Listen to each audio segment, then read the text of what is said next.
Hello, my friends, and welcome to a special bonus episode of 30 Albums for 30 Years. I am your host, Jay Sweet. In today's episode, we will be featuring my interview with the great Stanley Clarke. Now, if you don't know who Stanley Clarke is, well, Stanley Clarke is a bass wizard who transformed the electric bass from its accompanying role and showed the world the possibilities of the electric bass as a solo instrument.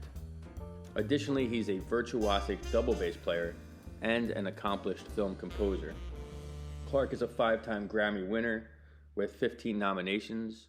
His Grammy wins include 3 for his solo efforts, 1 with the Stanley Clarke Band, and 1 with the groundbreaking Return to Forever, of which he was a founding member. In addition to all of his credits and his activities, it turns out that Stanley Clarke is a really friendly guy with a great sense of humor. And as a lifelong fan of his music, it was a great honor to interview the legend. I truly enjoyed our conversation, and I get the sense that Stanley did as well. We discussed everything from his early upbringings, his friendship with Chick Corea, his years with Return to Forever, his solo albums, touring with Jeff Beck and the Rolling Stones, and much, much more. So I want to just give you a little context as to how this whole interview came about. Through my connections as a writer for New Jersey Jazz Magazine and through the various musicians I've either played with or met, I sometimes get to interview some of my greatest personal musical heroes, and Stanley Clarke definitely falls into that category. I've been trying to get in touch with Stanley beginning around February of 2022, when I wrote a short piece on the recipients of the Jersey Jazz Master Series, an award that's given through the National Endowment of the Arts. And when I wasn't able to at that time, and when I saw he was coming to New Jersey with his new band, End Forever, I decided to give it another try. So after several back and forths with his publicist, I spent part of my Valentine's Day speaking with the bass legend. The idea was to have the conversation over a video chat, which I often do. That helps me to capture the audio a little bit better. And I was told to give Stanley a call right before the interview to connect through this video chat. So I get him on the phone, and he told me he was driving, I think he said in Tijuana, and he asked if it would be okay if we interviewed via phone conversation. So like, what am I gonna do? Say no to Stanley Clarke? So quickly I'm scrambling to find the best way to record this thing. And I put him on speakerphone, and I do voice recorder on my phone. I do whatever I can to try to record it 2-3 different ways. But needless to say, the audio was not of professional quality. So luckily my guy, RJ, who sometimes assists with the podcast, he spent hours editing this one, cleaning up the audio the best he can. So he definitely gets an assist on this one for sure. But I still think it's of value. I think you'll enjoy this conversation. I certainly did, as I said. And here it is. My conversation with the great Stanley Clarke.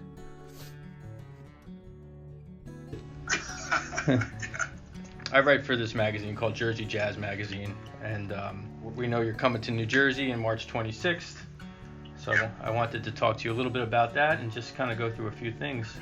Let's do it. Cool, man. So let's start off there, actually. Tell me a little bit about End Forever group.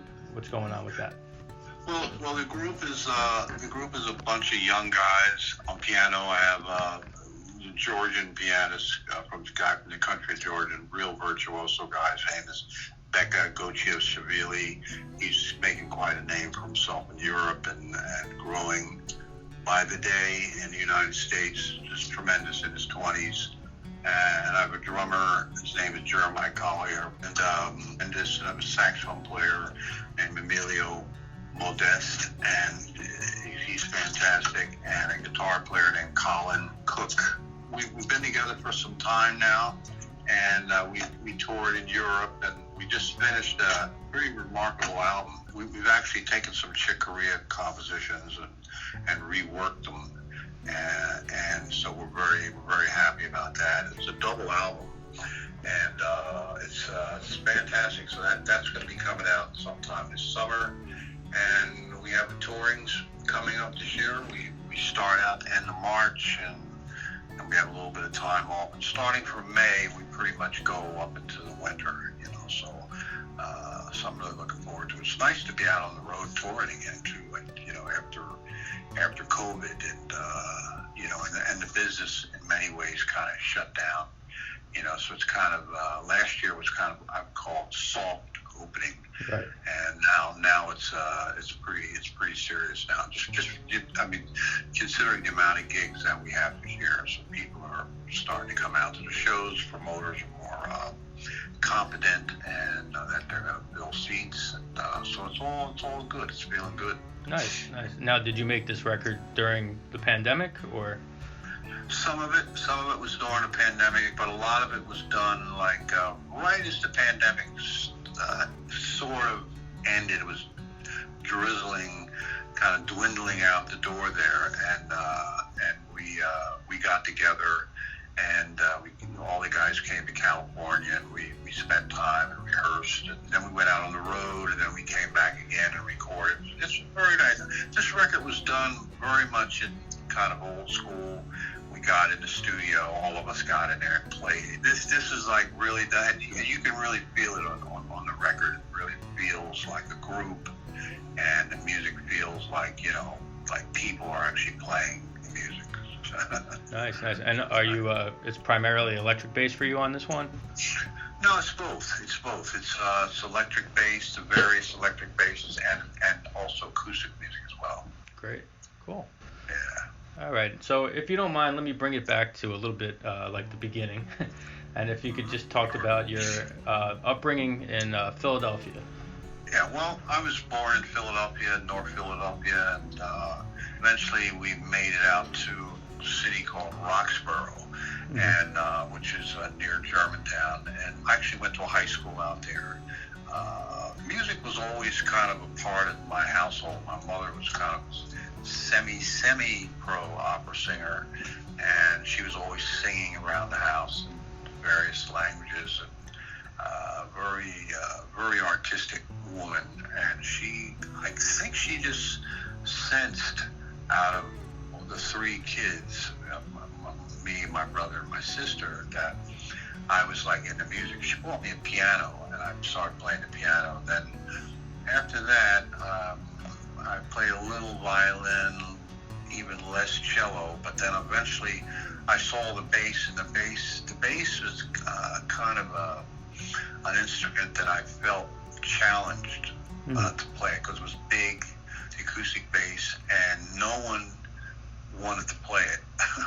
We were like in the school that I went to, like they announced, if you want to join the orchestra, or there's some instruments, come to the music room, pick out your instrument, and everyone would just walk by this acoustic bass. I grabbed it, plucked the string, and it had such a wretched sound. It was just, you just knew, who the hell is going to play this thing? Yeah, right.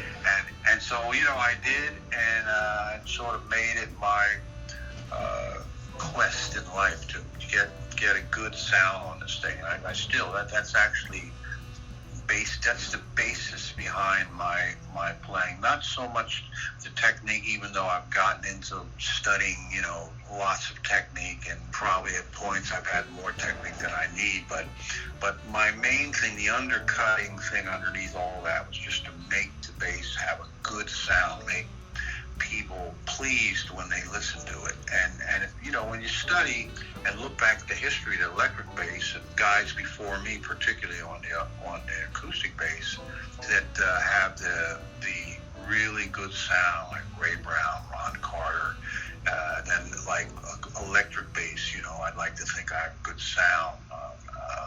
James Jamerson, Larry Graham, Jaco Pastorius, sure. Many electric bass players. It's really the sound. You can study all the scales and things that you want. You can have all sorts of technique, but if your sound is not good, kind of all that stuff kind of goes out the window.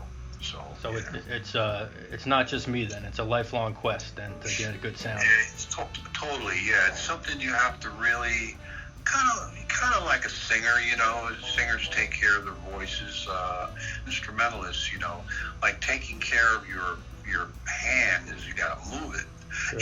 So like when you come off the road for 3 months, you don't start playing cards for 3 months and that's it. You got to pick the instrument up and play it to keep everything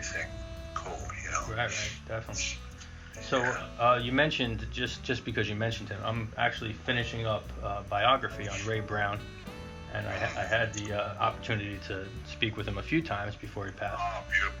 Yeah. So was he one of your major influences? Ray Brown was spiritually was like very influential to me because he was an extremely uptoned person, like very positive, and he was really one of the first guys that I felt that I'd heard him before Ron Carter, but Ray had the most amazing sound that came out of his bass, like the sound. As a matter of fact, I think there's something online where he talks about that. He talks about, you want to get employed, you want to, work, you got to have a good sound. It doesn't matter how many notes you can play on the bass, and I used to love to go and see him play, and I'd hang out with him and talk to him, and he would, he was always talking about sound. He wasn't talking about what you play on a C minor chord, or this is how you go play in G flat. All that stuff is really secondary. It's actually third in line. You have what comes out of your heart, and then you have your sound, and then your technique, which is basically just the tools that carry what you're trying to play out. You got to have some kind of technique, but whether it's a lot or a little, if you have a great sound, that's all that matters. And Ray was very, very inspiring to me in that way. I got a lot of inspiration from this guy. Fantastic, great, yeah. So you studied bass at school, and then when did the electric bass sort of come into the mix for you? The electric bass is interesting, because I tell people I'm really an acoustic bass player that plays electric bass. I never really ever envisioned being like a kind of an electric bass god or something that people would like admire. I mean, there's people that know me as an electric bass player that never even realized I played acoustic bass. Right. But the electric bass was something I picked up. I was probably 16 years old, 15, 16, and it was something to play at parties. And I thought you look cool holding the electric bass, and the girls seemed to like me a little better when I was holding the electric bass as opposed to the acoustic bass. Right. And that was kind of my attitude about it. I never really studied the electric bass. Back in the old days, like late 60s, early 70s, the electric bass was like a secondary instrument that you played. And, you'd go to a session with your acoustic bass, and then you'd play electric bass. But there were guys back then that were serious electric bass players. James Jamerson, Chuck Rainey, Gordon Edwards, a few others, but all these guys played acoustic bass. I mean, there's photos of James Jamerson playing the acoustic bass that some of these electric bass players should look at. I mean, my favorite one is this one where he's standing with Martha de Vandellas, and he's got an acoustic bass, and she's standing next to him. And there's records that he made on acoustic bass. I always believe that the better electric bass players are guys that play acoustic bass, because the acoustic bass has a way of grounding you. You understand in a very acute way the purpose of a bass in a band. You can't get on an acoustic bass and start running all up and down the neck after a week playing it, because it'll hurt you. Absolutely. That's really the granddaddy of, you want to be a serious bass player, pick up the acoustic bass. It's funny, I don't know why, it's a strange comparison, but I had a little history of trying to learn how to play golf, and I used to say, this is like playing bass as a young guy. It's like you and the bass. It's, you and the club. It's like no one's going to help you. It's not a forgiving instrument at all. Right. So you started before then. You went to school though at the Philadelphia Music Academy. Is that correct? Yeah. I went to a school called Philadelphia Musical Academy, and my plan was to become. I was going to audition for the Philadelphia Orchestra. Oh wow! I wanted to be one of the first, or if not the first, African American, colored, Negro, whatever I was going to be that person in the Philadelphia Orchestra. But then I met Chick Corea, and Chick said, "You don't want to do that." He says, they play the music of the masters, but we're composers too. We can write our own music. He was very funny. He said, there was Bach and Beethoven, there's Corea and Clarke. That sounds good to me. So I kind of dropped that thing of but that was my thing. I mean, I studied the acoustic bass classically. I was going to, I was going to do that. And I played jazz. I loved playing it, but that's, my training. That's where it lies, Right. So at that time when you were in school, well, did you finish at school or no? No. I left like in my third year and went to New York. I had an opportunity to go and audition for Horace Silver. And so I went up to New York and auditioned for Horace Silver. And after a few tries and run-throughs, I got the gig and I went out on the road with Horace Silver. And that was really my first taste of being a so-called jazz musician and playing with jazz musicians and traveling and all that kind of stuff. And I learned a lot from Horace Silver. Right. Okay, so this was like probably around like 72-ish maybe? 71, okay. Like pretty early. Because 72, I was playing with Stan Getz. I think I was playing with Stan Getz 71. This might have been 69, actually. 69, 70, Horace Silver. Yeah. Okay, cool. Yeah. When I played with Horace, I was still going to college, actually. Oh, okay. But I was like going up in the summer to play with him. And so it was like 69, 70, I think. Yeah, sure. Yeah, and I guess during that period, that's like for you, Joe Henderson, Pharoah Sanders, Dexter Joe Gordon. Henderson, Stan Getz, and I met Chick with Joe Henderson. I was playing with Joe Henderson, and piano player couldn't make it. He says, "I'm going to bring this guy down from New York." His name is Chick Corea. I'd heard of him. He played with Miles. I think he might have had one record out. And so Chick drove down, and that's how we met on Joe's gig. And we basically took over the stage, and we were just together all the time making music, and we put a group together. Right. Return to Forever. Yeah, and so how did, like, conceptually, how did that come to be, Return to Forever?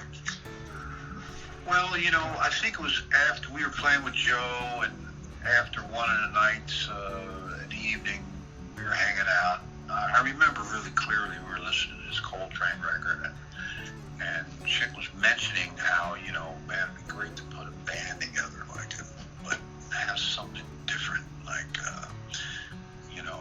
we talked about, like, how you play music, like, guys that play and their eyes are closed all the time, and Chick was saying, it would be great, you could guys could look at each other, because, if you're a composer and you got to cue in a section if everybody's eyes are closed, how you gonna know what, it was all these kind of little details and nuances and putting groups together. We agreed on a lot of things. And he said, listen, I got to go to England for a couple months, and I'll be back, and we'll get together, and we'll put something together. And that's pretty much what happened. We got together, and we put a band together. It was myself, Chick, Hubert Laws, a drummer named Horace C. Arnold, like a quartet. Or actually, prior to that, I played trio with Chick. And then we finally evolved into, we got these two Brazilian musicians, Ayrton Moreira and Flora Purim. And then we made two records, beautiful records. The first record was just called Return to Forever on ECM. Sure. And then we did a classic album that had Spain on it, 500 Miles Hollow, Light as a Feather. And that album was called Light as a Feather. And that was a turning point for me, because at that point, I knew Chick was like this masterful composer. And Chick said, why don't you write something for this album? And I said, nah, you write, because you're a writer, He says, no. He says, I promise you, if you write something for the album, whatever the title of the song is, I'm going to call the album that name. I said, well, what if I wrote a song called Shit? You know, Shit. And he says, whatever it is, I'm going to call it album. I said, Chick, you are crazy. So I wrote this song, Light as a Feather. Laura Palmer wrote the lyrics, and Chick kept his word. And I learned something from Chick at that point, like and I always tell people that, particularly young musicians that have bands, don't go to sleep on your band members, because Chick never did. He understood that there's talent everywhere. Sometimes that guy that's sitting over there that's real quiet might have a song that you can help him flush out and get out of it, and that could change both of your lives. And that's kind of what happened with us when we turned to Forever. Lenny White, the drummer, when Lenny played with us, I mean, he wrote some of the tunes that got the most airplay, like on radio. And Lenny was not known. I didn't know whether Lenny wrote anything, but Chick did. Chick said, "Why don't you write something?" And we help him figure it out and all that kind of stuff. So, I learned really nice leadership skills. Chick, he was a very generous guy, and so that's actually, if anyone asks me what I really learned in Return to Forever, was that just how to have a band, how to treat musicians, how to be sure that you're getting everything out of the band, and you got to really leave your ego at the door every day. It's very dangerous. Like, you walk into a band, those kind of stories don't end well. Yeah. So was Return to Forever more of a?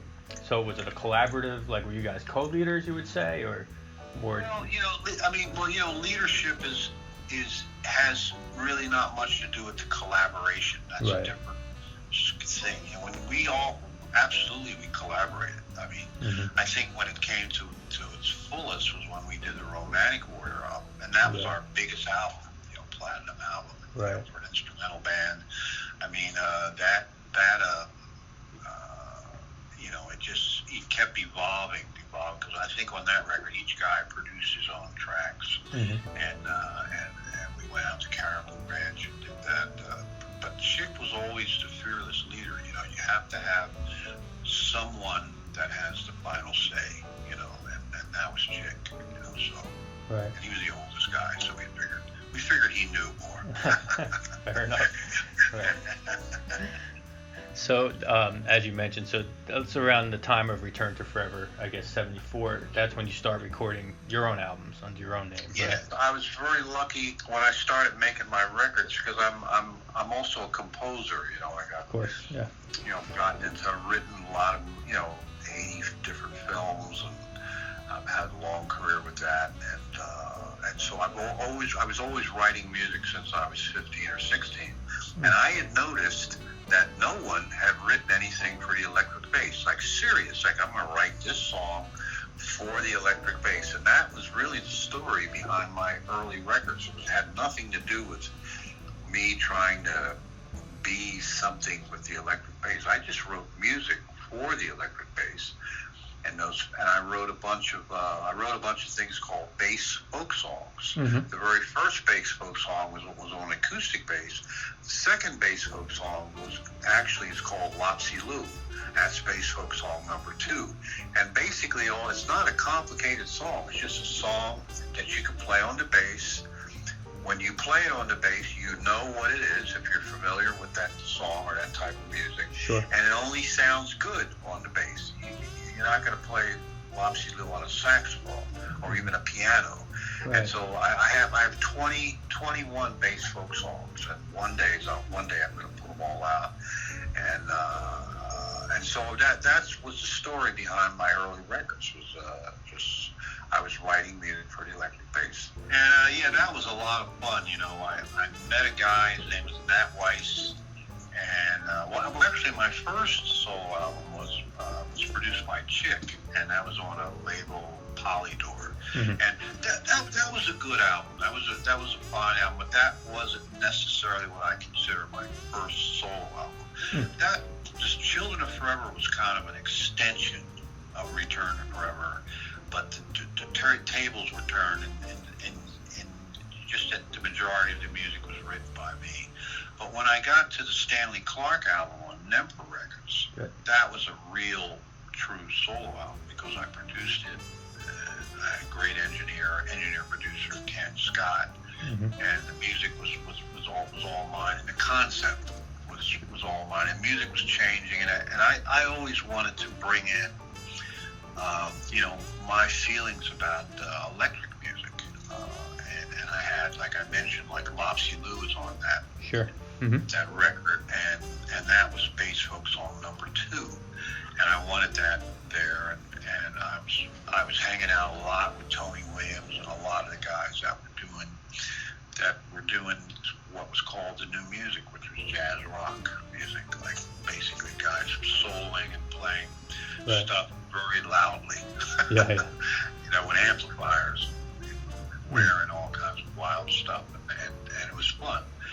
And I remember on that record, I was hanging with Tony a lot, and actually Tony was the guy that's responsible for me putting Mopsy Lou on that record. I'd come to see Tony, and I said, Tony, I got this long piece on the second side of the album that I'm going to do. It's going to close the album. It's called Life Suite. So I go to Tony's place in Harlem, and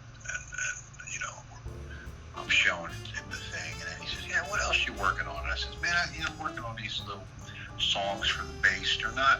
They're kind of little songs that anybody, a 12-year-old, could play. I just want some information for the bass so people can learn the bass easier, but have music, not just scales and notes and things like that. They can actually play a song." And so he says, "Oh yeah, what is it?" So I played him this thing, Mopsy Lou, and he would not let me leave his place until I agreed with him that it was going to be on the album. He said, "I want to play that, man. I want to play that song." And so I said, "You sure? Are you sure?" He says, "Yeah." And so we put it on the record, and I thank Tony for that.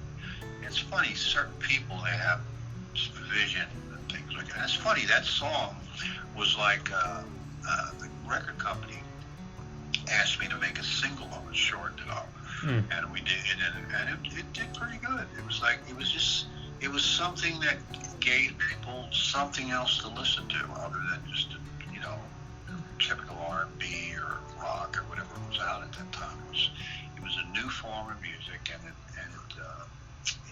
gave people and different instrumentalists something else to listen to. It was different. So it's very cool, Yeah. I mean, that was my first awareness of Stanley Clarke, that album. And interesting. And it's because I guess there wasn't many albums featuring the electric bass. No, there was none at that time. There were guys that made records. They were acoustic. They were electric bass players, but they were maybe singing or something like that. Right. But not just straight up, just in your face electric bass, and I wanted to do that as a composer.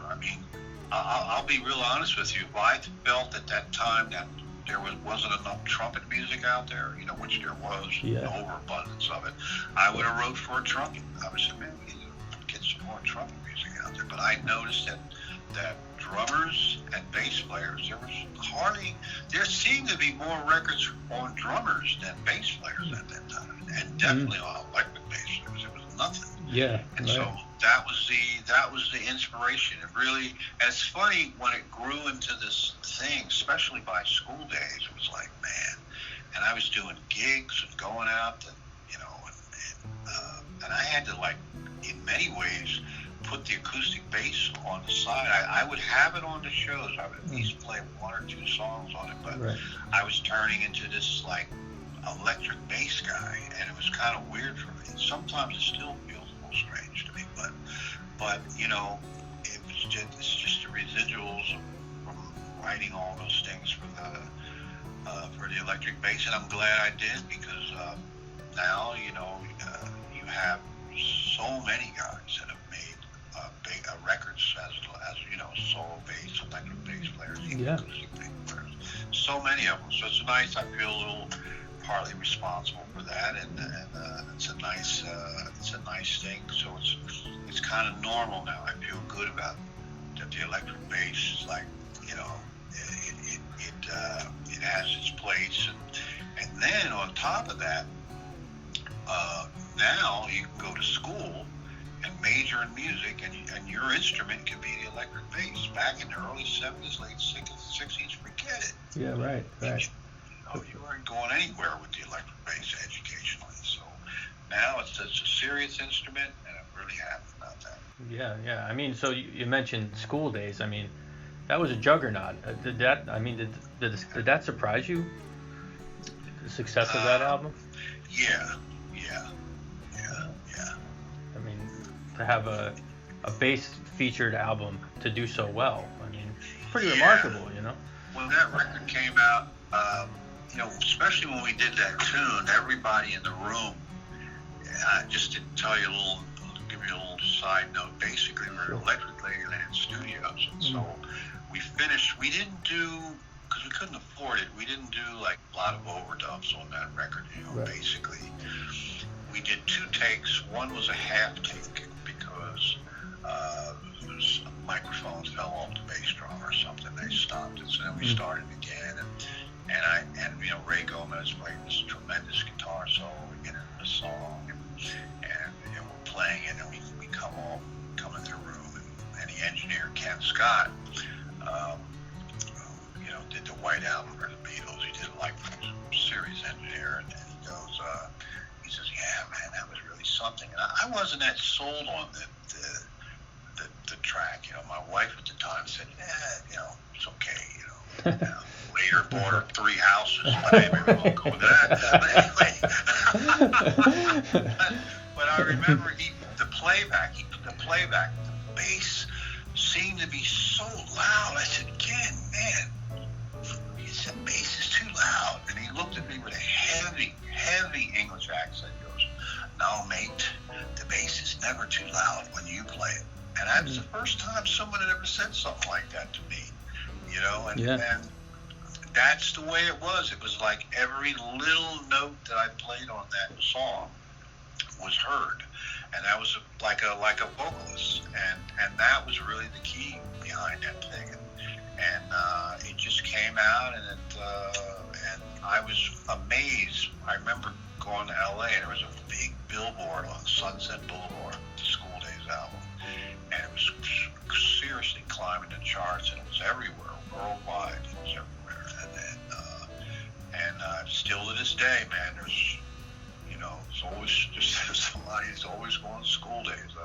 I remember the first time I went to somewhere in Africa, and I'm playing some music, and this guy in the back's going, School Days, and the whole audience goes, "God, I didn't even know these guys got the album." Right. And it was a beautiful thing, and I'm happy to have written that song, and you know, it took me about 5 minutes to write that song. Crazy, right? And who would ever know? You never know in these kind of things, you know. Right. You don't know which one's going to connect, right? Never know. It's organic, I guess. Yeah, I mean, that's the album I give to the students, and you know, they start playing electric bass. I said, it can do a lot more than you think. Check this out. That's right. And then, by the way, why don't you play upright too? And then it takes them a while, but you know, they shift. Yeah, they got to look at that and go, well, what is he doing? What is that? Right. Is that a violin, cello? It's a cello, isn't it? Yeah, right. You know, I'm sure you've heard it a lot. So, awesome. So, just because he's obviously being mentioned a lot with his recent passing, you did a tour then with Jeff Beck, I think, in '79. Can you talk a little bit about that? You know, I spent a lot of time with Jeff. A lot of time. He's really a cool friend. I'll just say that's the only way I can say he was a cool friend. You know, more than just a good friend. He was like a cool friend. He was really special. This guy, you know, you meet certain guys and you think that they're invincible. Like, you just never get the idea that the guy's going to pass away. You know, I just figured he'd be 100 years old or something, still out there playing freeway jam or something, you know. Right. But when he passed, I was so surprised so surprised. Same with Chick Corea, you know. Mm-hmm. And it saddened me that he passed, because he was a guy that was like a big light, you know, and he was a real instrumentalist, you know. That's the other thing that I liked about Jeff. You know, he really trumpeted the whole idea of holding an instrument, playing it, getting in front of as many people as you, didn't matter whether it was 20 people or 20,000 people, and he could excite those people. He had no like thoughts in his head that, well, you know, I have to sing in order to be able to connect with people.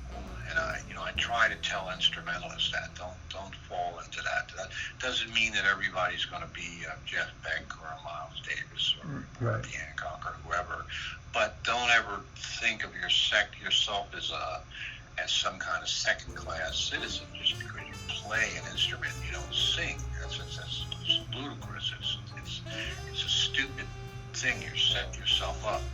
And Jeff was a great guy. I mean, you know, anyone that would come to a show could see that. This guy was a guitar player. Mm-hmm. You know, that's what he was, a guitar player. And so that same feeling can be on any instrument. The guy's a trumpet player. He's a bass player. He's a drummer. You know, and that was my favorite thing about Jeff. I'll never forget, we played the first tour I ever did with him. We played Japan. We played the big stadium there. It was called the Budokan, mm-hmm. like a gigantic place. And we played 2 nights there. It was sold out. It was me, Jeff, and a 16, 17-year-old Simon Phillips on drums. Simon just bass. He was like a little kid. And I think we had a keyboard player, Tony Hymas, I think, yeah. And I'll never forget, at that time in the States, there was a band, Journey, or was it Genesis? One of those bands had the #1 record in the States. Right. And those guys had to play the 2,000-seater down the street. They were playing the 15,000-seater. Nice. Sold out 2 nights, right? And Jeff, he was the first guy that gave me the idea, like, you know, man, you know, none of that stuff means anything. You know, you just play your heart out, and the way the balls falls, the way it falls, you know. Mm-hmm. And my favorite thing with Jeff was, because I was a Jimi Hendrix fan, and, you know, he was around when Jimmy came to England, so he told me, you know, all the ins and outs, all the drama with all the guitar players. That, you know, I'm sure somebody will write a book about that. But sure. Jeff was a cool guy. He's a good storyteller. Very had a lot of. Right. So you guys kept in touch throughout the years? Yeah. I would see him here and there. And the last couple of years, well, actually more than a couple of years, kind of, you know, he I think he wasn't touring for a while. Then he got married. Then he was touring. Then I think he went on tour with this actor. Was it Johnny Depp, yeah. Depp, yeah. So, you know, he was active, you know, and all that sort of thing. I think the last time I saw him, we were in Europe, and I think the young bass player, Cal, was just starting to play with him. And that was the last time I saw him. Right. Cool. And then around that same time, this was always an interesting project to me. The New Barbarians. How did that come to be? That was kind of a weird thing. All I remember is I was on a beach somewhere, going to Bahamas or something like that, and I got a phone call on the beach. It said Ronnie Wood is on the phone. It was like 79 or something like that. Maybe it was earlier than that. I don't know. And I speak to Ronnie. He said, "Hey, you know, this is Ronnie from Stones." I said, "Yeah, okay. Go right, man. What's up?" I thought he would call me for a session or something. Sure. And he says, "We want you to come out and tour with us, you know, because we have to do like 20-something gigs." And he starts telling me, it was Keith Richards. Something happened. Maybe he got some kind of problem in Canada, and he had to do a gig there, but he was saying they can't just do one gig. When they do one gig, they have to do like 15 or 20. They just can't gear up because just financially the numbers doesn't work that way. So came out to California and we all met up and then just started playing and put it all together. It was kind of like playing with the Rolling Stones. It was the same outfit, same people. Just Mick Jagger. He was at the first gig, and I think a couple others. And Bill Wyman wasn't around. I think he was just starting to leave or something. And I had no intentions of joining the Rolling Stones. I told, and that was not something I was going to do. But those guys were they really liked what I was doing. I was really impressed. I remember having a conversation with Mick Jagger in Toronto, which was our first gig, and I was really impressed how much he and those guys knew about musicians. I mean, he was talking about Sonny Rollins, the saxophone player. Sure. He was talking about and he knew more about my records than even I did. He said, that third track on this album, so that's the thing I really like about those days. I don't know whether that's true today. You can't tell with hip hop artists. Some you can. There's some hip hop artists that that I've met, like believe it or not, like Flavor Flav is like a fusion drummer. Really? People don't know that. Yeah, people don't know that.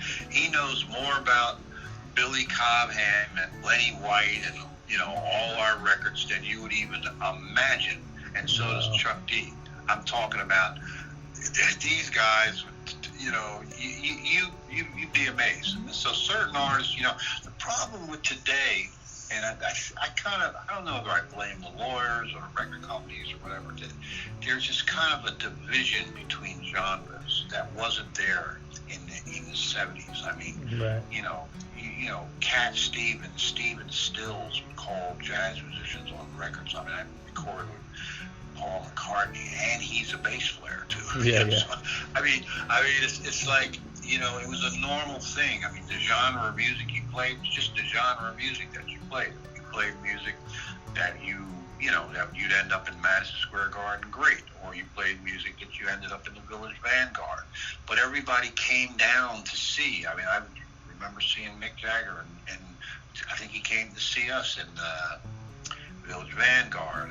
Paul McCartney came to Ronnie Scott's in London to see Return to the River when we had the Flora and Airto for the Light as a Feather tour. So, I mean, those days were really better days for me in music. Now it's a little divided, and so you don't get that mixture of things. But there are some people, there's some people that, there's piano player Robert Glasper. I mean, he's a lot of hip hop artists like embrace him, and he embraces them, and the comedians and all that kind of stuff. And, right. But some of the other stuff, like the kind of manufactured artists, they stay manufactured. That's all I can say. Right. I understand. Yeah. I mean, it would be great to see some of those singers do something with some other kind of musicians, and not just tracks or something. Some electronic tracks. Some can sing very well. Anyway. No, it's interesting. Yeah. So I'm getting there. So, George Duke, the Clarke Duke project. That was an interesting one. And you did a lot of work with George Duke over the years. Yeah, George. I you know what? I met George in the 70s, like around 71, 72, in Europe when he was playing with Cannonball Adderley. We just always became. We were friends from that point on, and so we just decided we were gonna just play on each other's records whenever we could. Because when I finally moved to California, we were living pretty close to each other, and so we were hanging out pretty much almost every day. We just hang out in George's place, particularly his house was kind of a place where a lot of people came to hang out. He was a great guy. There's another guy that surprised me, his passing. I knew he was sick at the end. He did tell me that he had some problems, and but I just didn't think he was going to go because he was another one of those guys, real invincible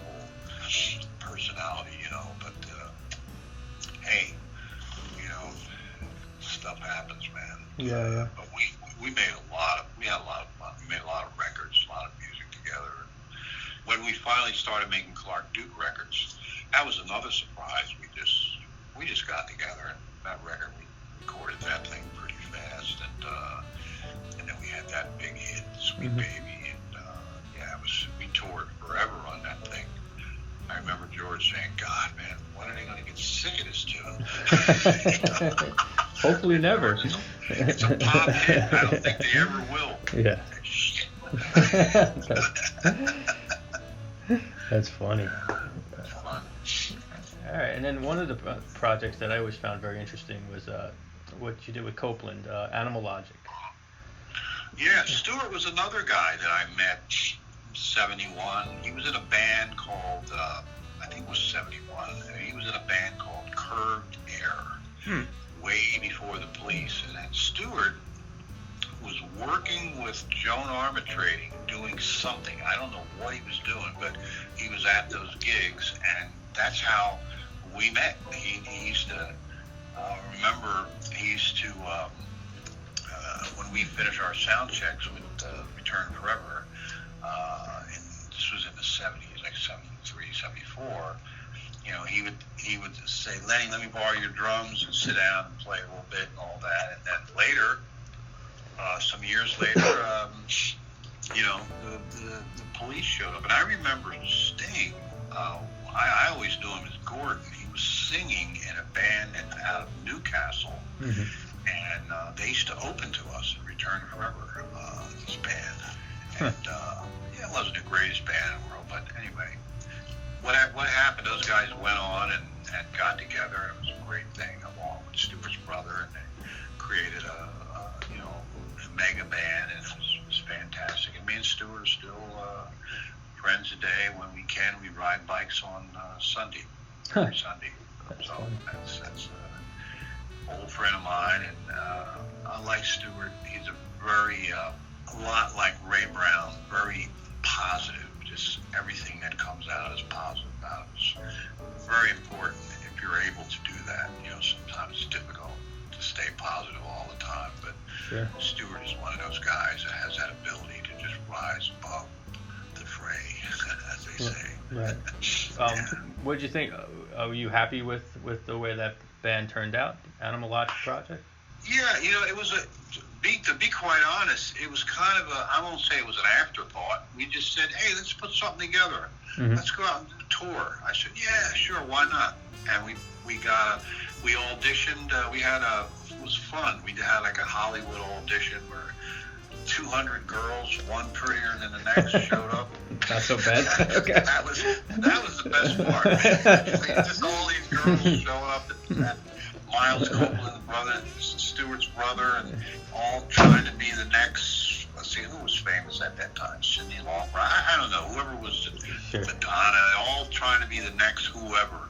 Right. And finally, we ended up with this girl that came up with a bag full of cassettes, and she seemed to be the most professional one. And Debbie Holland, she had all these songs, and it was fun because we could take her songs, remix them, repurpose them, redesign them, and it was easy to just start working because the other girls looked great, but then we would have to figure out, can she sing? Can she sing in this key? It's just been too much work, So we got together, but we didn't get together to be the next whatever. This was like fun. We got together. We did some touring. We had a lot of fun. We made it the first record, second record, Animal Logic, and that was pretty much it. And we ended it, and that was that. A lot of fun. And we're still friends, Debbie and Stewart and myself, and we had various guitar players. We had Michael Thompson from LA. We had Rusty, who played with I think he plays with Paul McCartney now. And it was just fun. It was a lot of fun, man. Cool. I mean, is there anyone that you have not yet worked with that you would like to? I mean, it seems like you've played with everyone. I think I've played with pretty much everyone that I ever wanted to play with. I'm always open for someone that I don't know or know about to show up and say, hey, man, come play with me, and I check them out, and it's something amazing, you know. But Right. I pretty much all the people from my time period that I ever wanted to really play with, I played with, or you know, I played with what I'd like to believe all the greatest piano players ever, you know, George Duke, Chick Corea, Herbie Hancock, and the great McCoy Tyner. I did a record, an odd avant-garde record with a bunch of musicians there. Bill Evans played, Sure. and many others, many young players, and you know, it's just I was very fortunate, very fortunate. Cool. And then let me just ask you a little bit about the film scoring. I mean, I think it began with Pee Wee's Playhouse. Is that how it all began? Yeah. I did an episode of Pee Wee's Playhouse, and like I told you, I was a composer. You know, thought of myself as a composer since I was 15, 16 years old. Right. And so being a film composer was like a natural thing because I can churn out a lot of things. I can write really fast. Maybe not all of it's going to be spectacular, but it's going to, in film composing, it's going to be adequate. It's going to be good. It's going to be, you know, it's going to make sense. And so that was a kind of a natural marriage for me, being a film composer. I did like a lot of films, a lot of things, and I really enjoyed it. I enjoyed it so much because it's a great art form. I don't know whether it's still like that, but it was a great mixture of music, literature, and visual arts, you know, coming together all in one thing. Some of the smartest people I've ever met were in you know, making films, you know. So, you know, it's a great art form. It's changed a lot now. I mean, there's more access to making films.